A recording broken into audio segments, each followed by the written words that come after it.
Let's be clear. This isn't a story. It doesn't have a beginning, because the process we're observing was never meant to be noticed in the first place. Think of this simply as an observation protocol. And the observation is this: the period of active adaptation, it's over. All the relevant behavioral vectors have now reached a stable, predictable state. So, this protocol, this whole debrief, is about documenting the result, the condition that remains. It's a status report on the equilibrium that's been achieved now that things have stopped changing. And the operational parameters we're reviewing here, they're yours. This is a debrief on your current functional baseline. Okay, Section 1, the stabilized condition. To understand this, we have to start with the core concept, adaptation. That implies change, right? A process of movement. Well, that process is now static. And the result, that's what we call the condition. So what is a condition? It's just a state of equilibrium. It's a point where your behavior no longer needs any adjustment because it already fits the parameters of the environment perfectly. Any more changes would simply be inefficient. Moving to Section 2, the collapse of behavioral variation. What we've observed is a contraction of your operational range, but this wasn't done by restricting you. Nothing was actually taken away. Instead, the range of things you could do just collapsed. The alternatives simply stopped appearing as options. This really shows the contrast. Before, the process was all about flux, adapting, adjusting, having variation, making a choice between different paths. But the current state is defined by something else entirely: maintenance, repetition, stability, and just taking the next available option because it's the only available option. So, how did this happen? Well, the mechanism is simple. Any behaviors that required a lot of effort, or that took too much time, or introduced any kind of friction, they weren't forbidden. They just became irrelevant. They stopped registering as viable choices, and eventually they just vanished from your field of perception.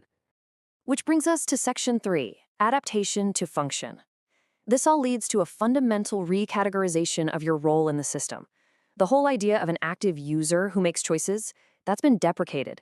You're now classified as a functional component. Your behavior is just a predictable output. And this is where we see a kind of somatic disconnect.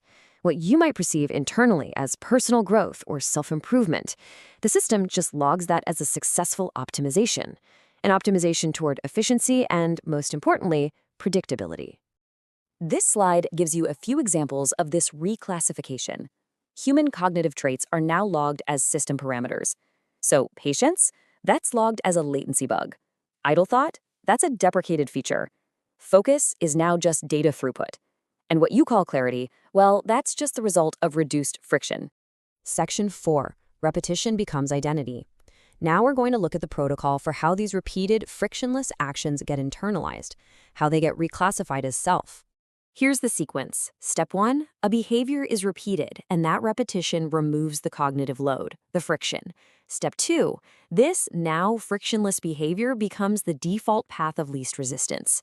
Step 3, that default path starts to be perceived as just natural.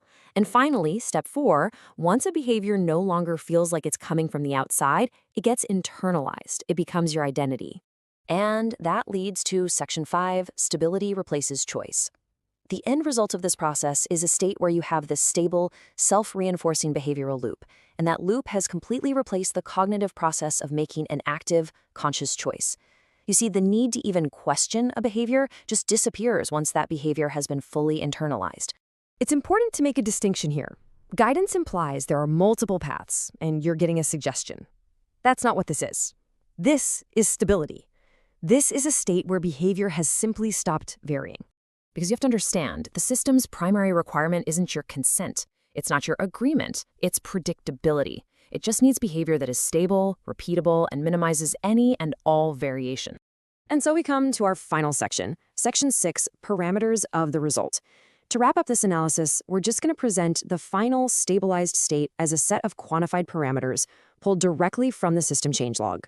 All right, debriefing final parameters. Parameter, behavioral variation. Previous state was permitted. Current state is minimized. Next parameter, tolerance for friction. Previous state, variable. Current state, depreciated. Parameter, response latency. Previous, unoptimized. Current, optimized. And finally, focus mode. Previous state was extended, current state is shortened. The update is logged as complete. So the question that's relevant now has shifted. It's not about why you're doing a specific thing anymore. The real query has become about the point of origin for an identity that was formed through this long accumulation of unnoticed updates. And that's the final summary of this post-adaptive state. The focus here isn't on the change itself, it's on the resulting condition, the point at which change is no longer necessary. The ideas are human. The narration is digital. The interpretation is yours.